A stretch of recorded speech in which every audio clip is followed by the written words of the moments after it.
BA programme fourth semester history 1550 से लेके 1700।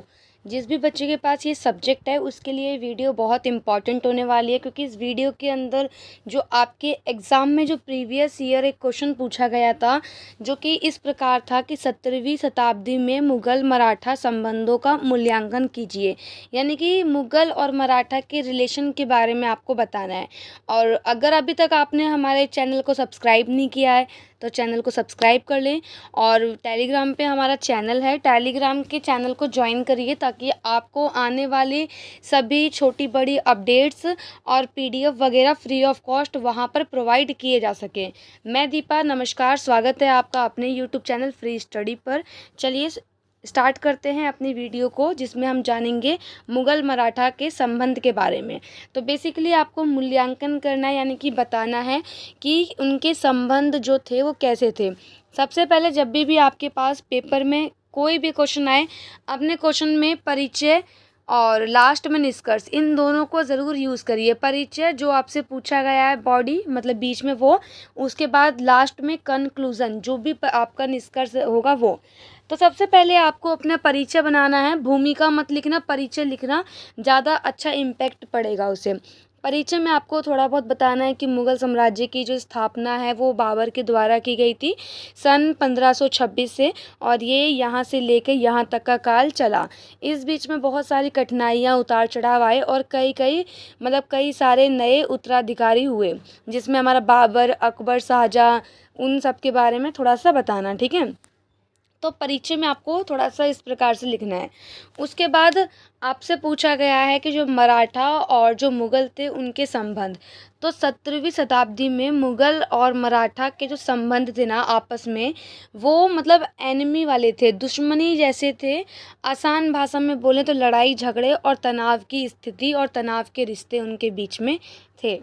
अगर आपको देखो पॉइंट थोड़ा सा लिखना पड़ेगा, तो पॉइंट में आपको लिखना है कि उस टाइम पर 17वीं शताब्दी में मराठा शक्ति का उदय हुआ था, और मराठा शक्ति ये चाहता था कि वो अपने आप का एक राज्य बनाए।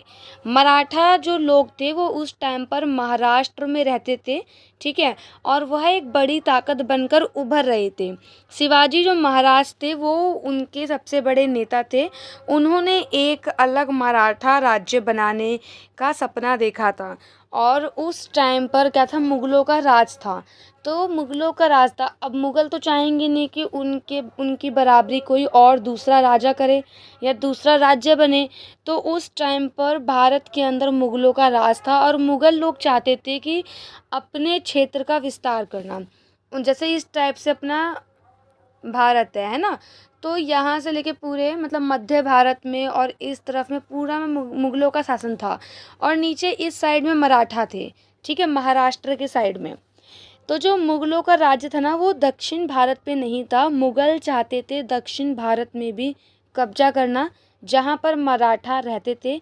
इस वजह से इन दोनों के बीच में लड़ाई झगड़े, आपस में संधियाँ और ये सब होते रहते थे, ठीक है।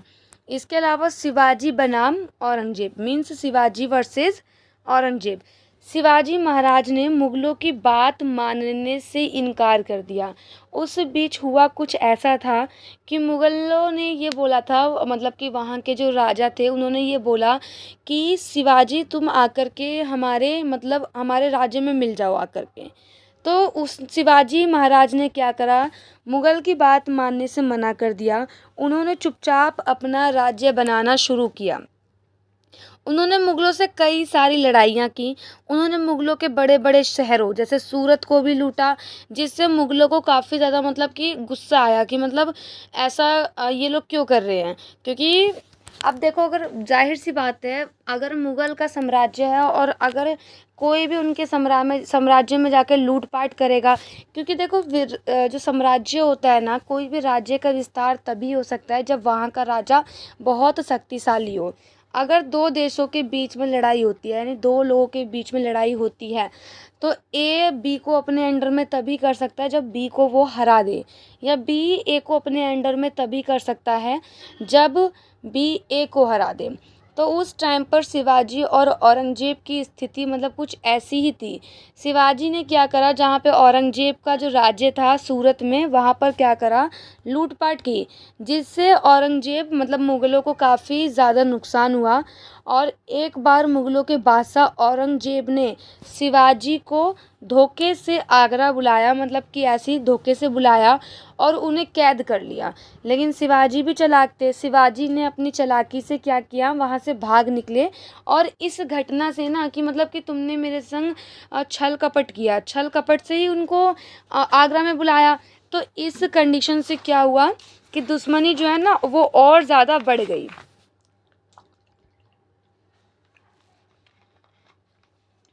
शिवाजी ने सन 1674 में अपना राज्य अभिषेक करवाया। इसका मतलब राज्य का अभिषेक करवाने का मतलब ये होता है कि अपने आप को एक स्वतंत्र राज्य बनाना, जिसका मतलब ये था कि मराठा अब पूरी तरीके से स्वतंत्र है, वो मुग़लों के अधीन नहीं है। तो ये जब चीज़ मुग़लों को पता लगी तो उनको और ऐसा लगा कि मतलब अब तो इन्होंने अपना अलग साम्राज्य बना लिया, जबकि वो लोग चाहते थे इनके ऊपर अपना अधिकार जमाना। तो ऐसा कुछ हुआ नहीं।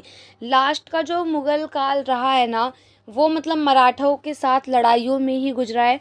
और मराठा लोग भी इतने मतलब काबिलिए तारीफ़ थे, या मतलब इतने ताकतवर थे कि इन्होंने मतलब जो है ना कि जब इनकी लड़ाइयाँ चालू हुई ना, तो मुग़ल जो है ना वो अपने चरम बिंदु पर पहुंच चुका था। फिर वहीं से जो है ना मुग़लों को उन्होंने बहुत कमज़ोर कर दिया था, और वहाँ से ही मुग़लों का जो है वो समाप्ति हुई। ठीक है, लगातार लड़ाई होती रही, लड़ाइयाँ इसके अंदर बहुत हुई। अगर आप इनका इतिहास आपने पढ़ा ही होगा, अगर आप इनका इतिहास और डीपली पढ़ोगे ना, तो आप देखोगे कि इसमें औरंगज़ेब के बेटे का नाम अकबर द्वितीय होता है, वो भी जाके लड़ता है, और भी बहुत सारी घटनाएं उसमें हुई थी। लगातार लड़ाइयाँ होती गई। शिवाजी की मौत के बाद उनके बेटे संभाजी और उनके बाद दूसरे मराठा नेताओं ने मुग़लों से लड़ना जारी रखा। यानी कि शिवाजी ने जो अपने अंतिम दिन थे ना, वो मुग़लों से लड़ाई में, और औरंगज़ेब ने भी अपनी मतलब मराठा से लड़ाई करने में ही अपना जीवन जो है ना 25 साल, लास्ट के जो 25 साल थे वो मराठाओं को हराने में लगा दिए थे। लेकिन वो कभी भी मराठा को हरा नहीं पाए थे, वो उस चीज़ में कभी सफल नहीं हुए। नतीजा यह हुआ कि इस लंबी लड़ाई ने मुग़लों को बहुत कमज़ोर कर दिया था, उनके खजाने खाली हो गए थे और उनकी सेना थक गई। इसी वजह से 18वीं सदी में मुग़ल साम्राज्य धीरे धीरे ख़त्म हो गया और मराठा एक बड़ी शक्ति बनकर उभरा। क्यों? क्योंकि जो मराठा लोग थे ना, वो मतलब एक भूल गई मैं, उस लड़ाई का कुछ नाम होता था, पता नहीं कुछ नाम था, मैं आपको बताऊंगी अगर मुझे, मैं उसको ना कमेंट में पिन कर दूंगी। मराठा के पास ना एक मतलब स्ट्रैटेजी थी कि ना वो लोग ना बंकर में छुप छुप के लड़ाइयाँ करते थे। और जो मुग़ल लोग थे उनको इस प्रकार की लड़ाई करनी नहीं आती थी। वो लोग क्या करते थे, अगर लड़ाई करते थे ना, तो वो लोग जाके पेड़ के अंदर छिप जाते थे, धरती के अंदर, मतलब ऐसा बना लिया बंकर टाइप का, उसके अंदर रहते थे, जिससे ना मुग़लों को पता ही नहीं लग पाता था कि मतलब ये लोग यहाँ रह रहे हैं। और वो लोग ना उसके पेड़ के अंदर छुप जाना, और मतलब कि बंकर के नीचे मतलब कि हमला करके बंकर के नीचे छुप जाना, ऐसी मतलब ऐसा करते थे। तो इस चीज़ में मराठा लोग एक्सपर्ट थे, क्योंकि जब महाराष्ट्र अभी भी या उस टाइम पर पूरा जंगली इलाका हुआ करता था, मीन्स जंगल ही जंगल होते थे आसपास में, तो उनको जंगल में लड़ने की टेक्निक मालूम थी मराठा लोगों को। लेकिन जो मुग़ल लोग थे, मुग़ल लोगों को वो चीज़ मालूम नहीं थी, वो खुले में लड़ाई किया करते थे, जिस वजह से मुग़ल जो है ना वो हार गए थे। ठीक है, संक्षेप में, यानी कि आप निष्कर्ष में लिखोगे कि संक्षेप में अगर हम कहें तो मुग़ल और मराठा के जो संबंध थे वो कभी भी मित्रता मतलब फ्रेंडली वाले वो जोन जो है ना, फ्रेंड जोन, वो उनका कभी नहीं रहा, हमेशा शत्रुता पूर्ण थे, जिसमें मराठा स्वतंत्र और विस्तार के लिए लड़ते रहे, जबकि मुग़ल उन्हें अपने आप पर कंट्रोल करने के लिए, मीन्स कि उन्हें अपने अंडर में लाने के लिए लड़ते रहे। इस संघर्ष ने भारतीय इतिहास को आकार दिया और अंत में मुग़ल साम्राज्य के पतन में महत्वपूर्ण भूमिका निभाई। उस लड़ाई को मतलब क्या बोलते थे ना, वो मैं कमेंट में पिन कर दूँगी, तो आप एक बार उसको देख लेना, ताकि आप जब पेपर में आंसर लिखो तो ये चीज़ भी लिख पाओ कि जो मुग़ल लोग थे उनको ऐसे लड़ाई करने नहीं आती थी, जबकि वो लोग जो थे ना, वो लोग छुप के लड़ते थे। छुप के मीन्स कि पेड़ों के अंदर घर बना लेना, मतलब जो पेड़ के बड़े बड़े तने होते हैं, ज़मीन के अंदर से लड़ाई करना।